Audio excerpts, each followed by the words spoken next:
ذکر پاک کے والے سے کوئی حدیث پاک آئی اسی طرح تو انہوں نے کچھ بیان کیا جی تو میں نے جان کے نا اللہ اللہ اللہ کرنا ذکر شروع کر دیا. اللہ اکبر. حالانکہ یہ عبارت کے ساتھ درس کے ساتھ مناسبت نہیں رکھتا تھا لیکن میں نے شروع کیا جس طرح میں نے شروع کیا اچھا تو پورا حال اللہ اللہ کی صدا سے گونج اٹھا. اللہ تو صدیقی صاحب بڑے مسکرائے تو کہا چپ ہو جا بڑا مجدد الفسانی کا پتر ہے. اب بھی کافی سفر جو پیدل کرتے تھے پھر کچھ سفر جو ہے سائیکل پہ کچھ سفر جو ہے وہ ٹانگے چلتے تھے اس دور کے اندر اس پر کرتے تھے. اور بس کا بھی یہ سلسلہ تھا کہ جس طرح آج کل یہ ہوتا ہے نا کہ بسیں چلتی ہیں یا گاڑیاں مل جاتی ہیں جلدی نہیں اچھا بلکہ کئی گھنٹے انتظار کرنا پڑتا تھا بس کا. بعض کا سیٹ مل جاتی بعض کا چھت کے اوپر بیٹھ کے آتے بعض کا جو وہ کسی اور سواری کا سہارا لینا پڑتا. اس طریقے سے حالات کا سامنا کرنا پڑتا. مجھے اچھی طرح یاد ہے کہ ہم ہفتے کے لیے 15 دن کے لیے آتے تھے مدرسے کے اندر تو 50 روپے 60 روپے 70 روپے لے کے آتے تھے گھر سے. اللہ اسی سے پھر پورا جو ہے وہ 10 دن 15 دن 60-70 روپے پہ اسی پہ گزارا کرتے. اللہ. اعوذ باللہ من الشیطان الرجیم بسم اللہ الرحمن الرحیم. الصلاۃ والسلام علیک یا سیدی یا رسول اللہ وعلی آلک و اصحابک یا سیدی یا حبیب اللہ. عابد نعیمی آفیشیل یوٹیوب چینل اور فیس بک پیج سے میں ہوں آپ کا میزبان محمد عابد نعیمی. پروگرام روشن ستارے میں جس خوبصورت ہستی کے پاس ہم حاضر ہوئے ہیں وہ کسی تعارف کی محتاج نہیں. آپ کے سامنے تشریف فرما ہیں جناب حضرت علامہ مولانا مفتی طارق مکی صاحب. آپ عرصہ 15 سال سے جامعہ فخر العلوم دروغے والا لاہور میں تدریس کے فرائض سر انجام دے رہے ہیں اور اس وقت آپ وہاں پہ شیخ الحدیث کے عہدے کے اوپر فائز ہیں. آپ کی دینی خدمات نہایت اہم ہیں اور سینکڑوں شاگرد آپ سے فیضیاب ہو چکے ہیں. اللہ تبارک و تعالی آپ سے ہم سب کو فیضیاب ہونے کی توفیق عطا فرمائے. میں شکر گزار ہوں کہ بلا آپ نے ہمیں ٹائم دیا. اللہ تبارک و تعالی آپ کی اس کاوش کو آپ کی اس محنت کو اپنی بارگاہ میں قبول و منظور فرمائے. قبلہ آپ کی تاریخ پیدائش اور کس ضلع میں کہاں پہ آپ کی پیدائش ہوئی ہے؟ جی بسم اللہ الرحمن الرحیم. آپ کا میں شکریہ ادا کرنا چاہوں گا کہ آپ نے مجھے موقع دیا کچھ عرض کرنے کے لیے. تو تحصیل و ضلع لودھرا جنوبی پنجاب کے اندر یہ آتا ہے. ماشاءاللہ. وہاں پر موضع مراد پور شریف بستی غلام آبادی. اچھا. وہاں پر 25/1/1987 کے اندر میں پیدا ہوا. ماشاءاللہ ماشاءاللہ. اور ایک کسان گھرانے سے ہمارا تعلق ہے الحمدللہ. ماشاءاللہ ماشاءاللہ.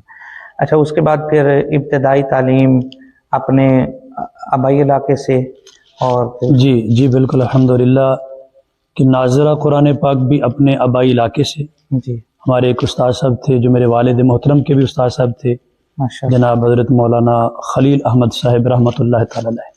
ان سے ناظرہ قرآن پاک مکمل کیا. پھر اس کے بعد قرآن پاک حفظ جو ہے وہ ہمارے علاقے کے نامور قاری صاحب ہیں محترم قاری نذیر احمد قادری صاحب. ماشاءاللہ. ان سے قرآن پاک جو ہے وہ مکمل کیا حفظ. اور ایک اور محترم قاری بشیر احمد صاحب تھے ان سے بھی میں نے الحمدللہ قرآن پاک جو ہے وہ کچھ حصہ جو ہے قرآن پاک حفظ کیا ان سے. جی ماشاءاللہ. اور اسکول کی تعلیم ابتدائی جو تعلیم ہے جی میں نے پہلے جو ہے وہ دینی تعلیم حاصل کی ہے. اچھا ماشاءاللہ. کوئی مطلب جس طرح ہوتا ہے نا کہ پہلے بندہ اسکول جاتا ہے بالکل ایسے ہی پرائمری مڈل وہ نہیں سلسلہ شروع ہوا تھا. اچھا ماشاءاللہ. پہلے ابتدا سے ہی میرے والد محترم کی یہ مہربانی تھی کہ انہوں نے مجھے دین کے راستے پر لگایا اور بزرگان دین جو علاقے کے تھے انہوں نے بھی محبت کی. سب سے پہلے ہم نے دینی تعلیم حاصل کی. اچھا. جی ہاں یہ بڑی حیرت کی بات ہے ماشاءاللہ. اور ناظرین کے لیے بھی ایک نئی بات ہے کہ عموماً تو یہ ہوتا ہے کہ بچہ جب تھوڑا سا سمجھنے کے قابل ہوتا ہے چلنے پھرنے کے قابل ہوتا ہے تو ہم لوگ جو ہے بچے کو اسکول داخل کرواتے ہیں. لیکن یہ بڑی حیرت کی بات ہے کہ پہلے آپ نے حفظ کیا اور پھر اس کے بعد جو ہے وہ دنیاوی تعلیم کی طرف آئے. یہ بڑی بات ہے. اچھا حضرت دین کی طرف آنے کی وجہ کیا بنی کہ وہ اپنا گھرانہ وجہ بنی یا کوئی ایک واقعہ ہوا؟ جی گھرانہ تو خیر یہ ہے کہ اس طرح نہیں ہے جس طرح کہ ہوتا ہے کہ دینی گھرانہ جس کو کہا جاتا ہے ہمارے ہاں ایسے ہی وہ نہیں ہے. الحمدللہ میں یہ سمجھتا ہوں کہ یہ سب کچھ جو ہے وہ والدین کے شوق کی وجہ سے ہوا ہے. ماشاءاللہ ماشاءاللہ. بالخصوص میرے والد محترم کا شوق تھا کہ میرا بیٹا جو حافظ قرآن بنے, صحیح, عالم دین بنے. صحیح. اور جس طرح انہوں نے شوق کا مظاہرہ کیا اور محنت کی ہمارے اوپر اور ہمیں پڑھایا, تو اللہ کے فضل و کرم سے ہم یہاں پر پہنچ گئے. ماشاءاللہ. یہ محض ان کی جو ہے وہ شوق اور ان کے خلوص کا نتیجہ ہے.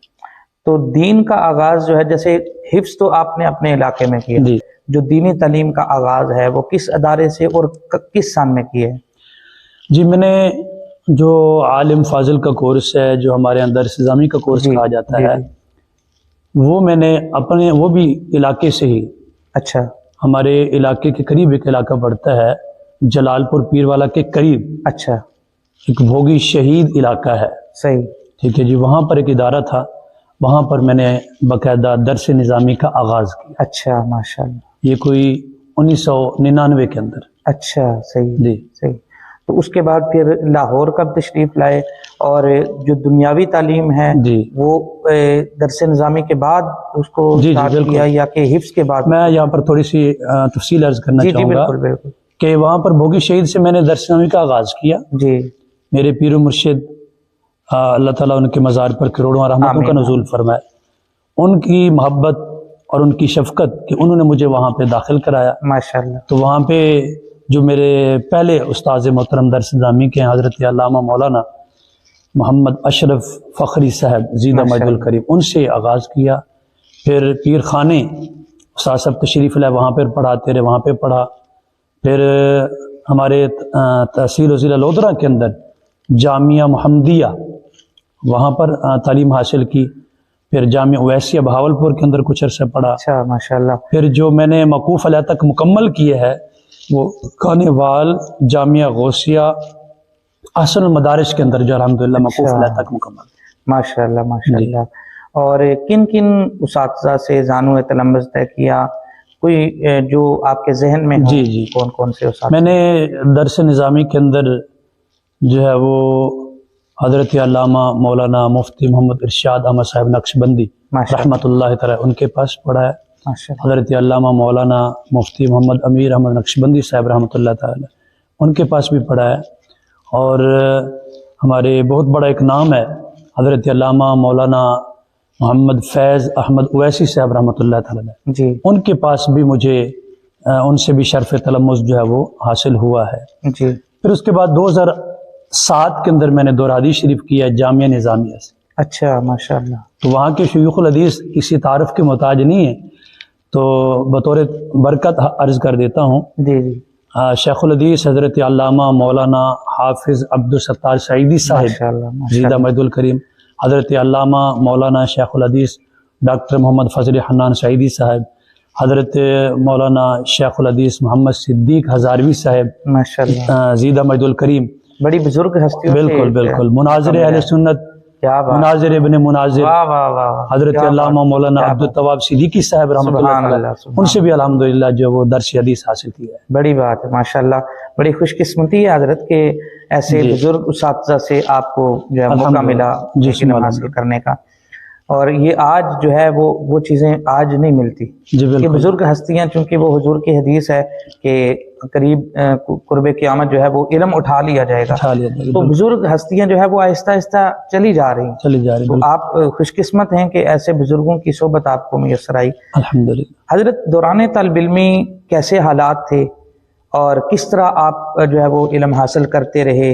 کوئی واقعہ خوش طبی کے لیے؟ جی الحمدللہ بڑے اچھے مطلب حالات رہے, جہاں پر بھی ہم چونکہ دین کی تعلیم کے اصول کے لیے جاتے, اور زیادہ تر عرصہ جو ہے میں نے وہ سفر کی حالت کے اندر جس طرح ہوتا ہے نا کہ وہ مدرسے کے اندر رہائش پذیر ہو کر تعلیم حاصل کی ہے. جی جی. تو جہاں پر بھی گئے اچھا ماحول الحمدللہ مل رہا ہے, اچھے اساتذہ کرام ملے ہیں, اور اچھی مدارس کے جو منتظمین تھے وہ ملے ہیں, کہ ہمیں الحمدللہ بہت اچھا ماحول ملا ہے ماشاءاللہ. اور خوش طبی کے لیے بہت سے واقعات پیش آئے ہیں. جی جی. ایک واقعہ میں چھوٹا سا عرض کر دیتا ہوں کہ 2007 کا واقعہ ہے دوران دور حدیث شریف. جی. تو حضرت مولانا عبدالتواب صدیقی صاحب رحمۃ اللہ علیہ بڑے خوش طبع آدمی بھی تھے, اور مناظر ٹائپ آدمی تھے, بلکہ مناظر ابن مناظر تھے. ایسے ان کی آپ جو ہے وہ صحیح مسلم شریف مکمل کرواتے تھے, دونوں جلدیں. اللہ ہم نے بھی مکمل ان کے پاس درس اس کا لیا حاصل کیا ہے. ماشاءاللہ. تو عبارت پڑھتے پڑھتے نا بعض اوقات وہ کوئی نقطہ بیان کرتے تو طلباء کرم سبحان اللہ کہتے جی یا بعض اوقات نعرہ بھی لگاتے تو قبلہ صدیقی صاحب رحمۃ اللہ تعالی علیہ بڑے خوش ہوتے تھے. تو میں نے کوئی ذکر پاک کے والے سے کوئی حدیث پاک آئی اسی طرح تو انہوں نے کچھ بیان کیا جی تو میں نے جان کے نا اللہ اللہ اللہ کرنا ذکر شروع کر دیا. اللہ حالانکہ یہ عبارت کے ساتھ درس کے ساتھ مناسبت نہیں رکھتا تھا جی جی لیکن میں نے شروع کیا جس طرح میں نے شروع کیا اچھا تو پورا حال اللہ اللہ کی صدا سے گونج اٹھا. اللہ تو صدیقی صاحب بڑے مسکرائے تو کہا چپ ہو جا بڑا مجدد الفسانی کا پتر ہے.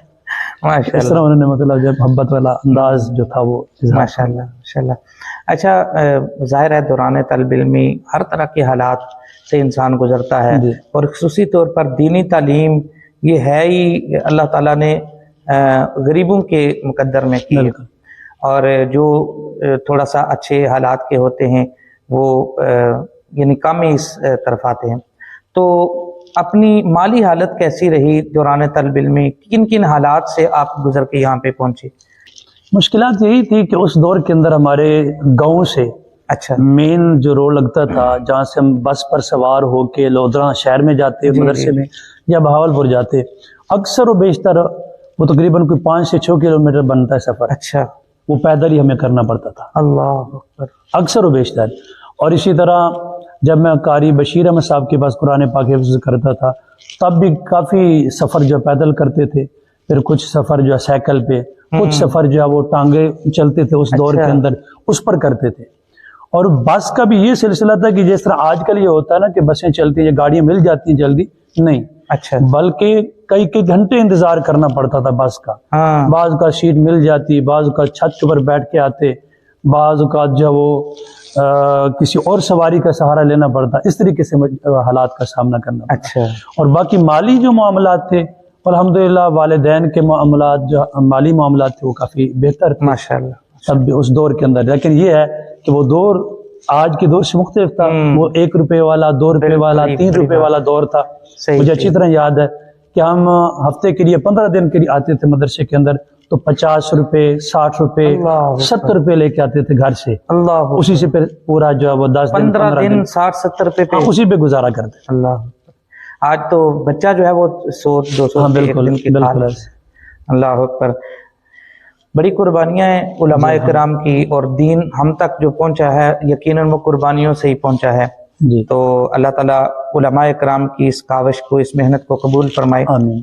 حضرت پھر آگے پڑھانا کب سے سٹارٹ کیا اور کس ادارے سے آپ نے پڑھانا شروع کیا اور کون کون سے سبجیکٹ آج تک؟ جی الحمدللہ میں نے 2008 سے اچھا جامعہ فخر العلوم جیسا کہ آپ نے تعارف کرا دیا اس سے میں نے آغاز کیا پڑھانے کا اور آج تک الحمدللہ اسی ادارے کے اندر ہی درس و تدریس کا سلسلہ جو ہے وہ جاری ہے. اس کے اندر الحمدللہ میں نے سال اول بلکہ متوسطہ سے لے کر 7ویں سال تک اب الحمدللہ 8ویں سال کے اندر مرادی شریف کا سبق بھی پڑھاتا ہوں. اچھا اس کے اندر الحمدللہ صرف کے جو سبجیکٹ ہیں وہ بھی پڑھائے ہیں. علم نحو کے اندر بھی قافیہ شرح جامی اور اسی طرح منطق کے اندر تعلیم المنطق مرکات شرح تہذیب قطبی اور اسی طرح فصاحت و بلاغت کے اندر دروس البلاغہ تلخیص المفتاح اور اسی طرح جو ہے وہ اس فن کے اندر جو باقی کتابیں ہیں وہ بھی پڑھانے کا موقع ملا جیسے مطول ہے وہ بھی الحمدللہ پڑھی ہے. اور اسی طرح تفسیر کی طرف آتے ہیں تو تفسیر جلالین ترجمۃ القرآن پاک یہ بھی پڑھانے کا موقع ملا ہے. ماشاءاللہ. یعنی جتنی بھی تقریباً کتابیں الحمدللہ وہ موقع ملا. اب جو ہے کہ میں 5ویں سال سے لے کر 8ویں سال تک کے جو اسباق ہیں جی جی ان کے اندر ہدایہ ثانی ہے مشکات اول مشکات ثانی معطئین یعنی معطئ امام محمد معطئ امام مالک اور اسی طرح علم الفرائض کے اندر السراجی بڑی مشہور کتابیں ہیں جی جی وہ پڑھا رہا ہوں الحمدللہ. ماشاءاللہ. اچھا حضرت یہ ساری کتابیں ماشاءاللہ آپ نے پڑھائی جی اور کوئی ایک سبجیکٹ جو آپ کا پسندیدہ ہو مثلاً میں اپنی عرض کروں کہ جی میں جب پہلے سال میں آیا تو مجھے سب سے پہلے نور العزا چونکہ پڑھنے کا فقہ کی کتاب تھی تو اس میں بڑا لطف آتا تھا جی اور وہ آج تک وہی ہے کہ میرا زیادہ لگاؤ جو ہے وہ فقہ کے ساتھ ہے. جی ماشاء تو آپ کا پسندیدہ مضمون کون سا ہے اور اس کی وجہ کیا ہے؟ جی پسندیدہ تو سارے ہیں، لیکن یہ ہے کہ پہلے تو مجھے جو فنی جی جی جو ہے نا ٹاپک وہ زیادہ پسند، جیسے صرف پڑھانا، اچھا نحو پڑھانا، منطق پڑھانا، یہ چیزیں. صحیح. لیکن کافی عرصے سے کوئی 5-6 سال کا عرصہ ہو گیا میں حدیث پاک پڑھا رہا ہوں، تو اب میرے لیے زیادہ پسندیدہ جو ہے وہ قرآن و حدیث کا جو ماشاء اللہ سبجیکٹ ہے وہ پڑھاتا ہوں ماشاء اللہ. اور بڑی دلچسپی صحیح، اس میں لیتا ہوں. اچھا حضور، دین کی خدمت کرنے کے 2-3 طریقے زیادہ جو ہے وہ مؤثر ہیں. جی تدریس ہے، تقریر ہے، اور اس کے بعد ہے لکھنے لکھانے کا. تو آپ کیا سمجھتے ہیں کہ آپ کو کون سا طریقہ زیادہ مؤثر لگا اور کس طریقے سے آپ نے بہتر دین کی خدمت کی ہے؟ جی جی ماشاءاللہ، بہت اچھا سوال کیا آپ نے کہ جتنے بھی طریقے ہیں، تبلیغ ہے، تقریر ہے، تحریر ہے، تدریس ہے، جی اور یہ سارے بہت اچھے طریقے ہیں، لیکن مجھے جو سب سے مؤثر طریقہ لگتا ہے وہ سب سے پہلے نمبر پہ درس و تدریس کا طریقہ لگتا ہے، اچھا. کیونکہ اس سے افراد تیار ہوتے ہیں. جی جی جی جی. اور جو افراد تیار ہوتے ہیں وہ ایک ایک فرد جا کے معاشرے کے اندر پھر آگے کئی افراد تیار کرتا ہے، اور اس طریقے پر دین اسلام کا جو پیغام ہے ایسے وہ زیادہ سے زیادہ لوگوں تک پہنچتا ہے. ماشاء اللہ. پھر اس کے بعد میری نظر کے اندر جو طریقہ ہے وہ تصنیف کا ہے، اچھا. تحریر کا ہے، صحیح. کہ آپ درس و تدریس کرتے ہیں تو افراد تیار ہوتے ہیں صحیح. معاشرے کے اندر، وہ ایک ایک فرد ہزاروں کی تعداد کے اندر افراد تیار کرتا ہے، ان کی اصلاح کرتا ہے، پیغام پہنچاتا ہے. جبکہ تصنیف اور تحریر ایک ایسا مؤثر طریقہ ہے کہ آپ اپنے حال کے اندر بھی پیغام پہنچاتے ہیں اس کے ذریعے، جی. اور آپ اپنے اس دنیا سے چلے جانے کے بعد آنے والی نسل کے لیے بھی کچھ ایسا سرمایہ دین چھوڑ جاتے ہیں جس سے آنے والی نسل جو ہے اس سے مستفید ہوتی رہتی ہے. بہت خوبصورت بات کی حضرت. جی ہمارے آبا و اجداد نے تصنیف کا کام کیا، جی اور آج ان کی کتابیں ہمارے پاس، بالکل ایسے آج وہ دنیا سے تو چلے گئے بالکل. لیکن ان کی وہ تحریر جو ہے وہ ہمارے پاس ہے، جس سے آج لوگ فیض یاب ہو رہے ہیں. بڑی اچھی خوبصورت بات آپ نے کی ہے ماشاءاللہ. اور اگلا کوشچن میرا یہ ہے کہ اس پورے دورانیہ میں کن کن بزرگ ہستیوں سے آپ کی ملاقات ہوئی ہے، اور بیعت طریقت آپ کی کن جی بالکل. بیعت طریقت کے حوالے سے میں عرض کرنا چاہوں گا، میں سمجھوں گا کہ میرے سب سے پہلے محسن وہی ہیں جی کہ جنہوں نے مجھے علم دین کی طرف راغب کیا اور مدرسے کے اندر داخل کرایا، اور دست شفقت ہمیشہ ہمارے سر کے اوپر رکھا، اور ان کی بڑی مہربانی شفقت کہ آج ہم اس سامنے بیٹھے ہیں، آپ کے سامنے کچھ عرض کرنے کے قابل ہوئے ہیں. پیر طریقت رہبر شریعت الحاج پیر محمد رفیق احمد عباسی ماشاءاللہ رحمۃ اللہ تعالی علیہ، ان کے ہاتھ پر میں دست بیعت ہوا ہوں، ماشاءاللہ. اور یہ ہمارے علاقے کے اندر ان کا آستانہ عالیہ موجود ہے. اور اس کے علاوہ کافی بزرگان دین اکابرین کی زیارت کرنے کا جو ہے وہ شرف نصیب ہوا. ان میں سے ایک میں عرض کرنا چاہوں گا، امام انقلاب حضرت علامہ مولانا شاہ احمد نورانی صدیقی رحمۃ اللہ تعالی کا بھی دست بوسی کرنے کا اور زیارت کرنے کا جو ہے وہ شرف حاصل ہوا ہے. اور اسی طرح ہمارے علاقے کی بہت بڑی شخصیت ہیں حضرت پیر سید حمداللہ شاہ صاحب، اچھا. پیر سید نجم الدین شاہ صاحب، پیر سید فخر الدین شاہ صاحب رحمۃ اللہ تعالی، پیر قمر الدین شاہ صاحب، یہ بہت بڑے نام ہیں ہمارے علاقے کے اندر، اور یہ اپنے اپنے وقت کے اندر ولی کامل گزرے. ماشاءاللہ ماشاءاللہ. اور تدریس کے ساتھ ساتھ باقی مصروفیات آپ کی کیا ہیں، اور پھر یہ ساری مصروفیات کے ساتھ ساتھ آپ مطالعے کا ٹائم کیسے نکالتے ہیں؟ جی اس میں ایک تدریس تو الحمدللہ کہ فرسٹ ٹائم دن کے اندر کرتے ہیں، اور باقی جو ٹائم ہوتا ہے وہ امامت کتابت. تو اس کے علاوہ جو ٹائم جتنا بچتا ہے کوشش یہی ہوتی ہے کہ وہ مطالعے کے اوپر صرف کیا جائے. اچھا ماشاءاللہ. جی اچھا قبلہ، تخصص فی الفقہ جو ہے وہ آپ نے کب اور کہاں سے کیا؟ یہ فراغت کے بعد پھر آپ جب لاہور تشریف لائے تو کیا وہ لاہور میں آپ نے تخصص فی الفقہ کیا ہے یا کسی اور ادارے میں؟ جی میں نے الحمدللہ لاہور سے تخصص فی الفقہ کیا ہے. جی. اور ہمارے عالم اسلام کا بہت مشہور نام ادارہ جامعہ نعیمیہ ماشاءاللہ گڑھی شواف لاہور سے میں نے کیا ہے. اور اس کے اندر الحمدللہ بڑے شیوخ جو ہیں حضرت علامہ مولانا شیخ الحدیث والفقہ حضرت عبد العلیم سیالوی صاحب،